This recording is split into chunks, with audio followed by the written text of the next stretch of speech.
Kahit suspendido ang pagsasaayos ng EDSA, tuloy pa rin ang No Contact Apprehension o NCAP. Mahigit 50 motorista na nahuling nagtakip o nagtanggal ng plate number para iwasuli.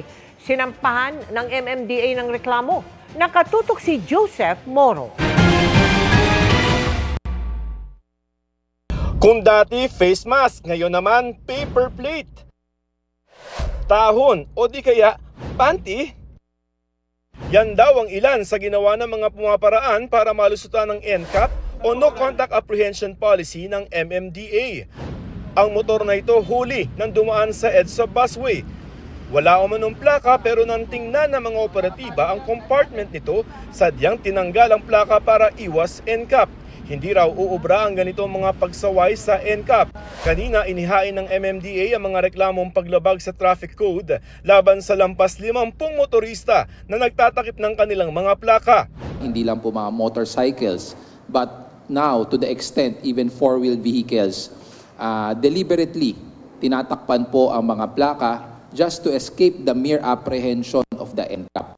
Maglalabas ang LTO ng mga show cause order laban sa mga ito para pagpaliwanagin sila.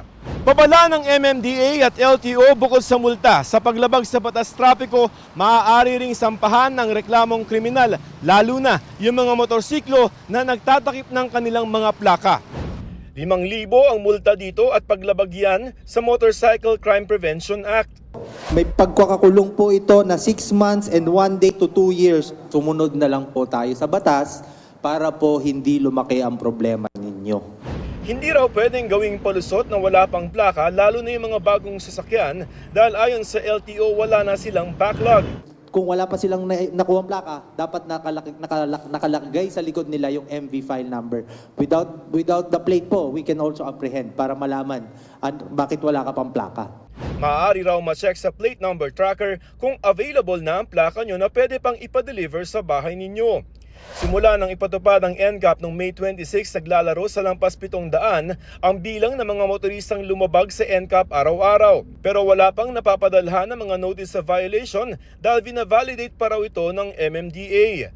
Nagkilos protesta naman ang grupong Stop NCAP Coalition na nanawagan na suspindihin muna ang pagpapatubad nito hanggat hindi pa maayos ang mga kalsada at mga signages.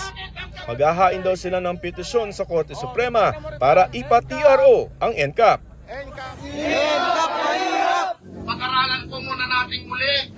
Sa isang petisyon na inihain na sa Korte Suprema, hiniling sa Korte ang klarifikasyon kung saan lamang pwedeng ipatupad ang NCAP. Para sa GMA Integrated News, Joseph Morong, nakatutok 24 oras.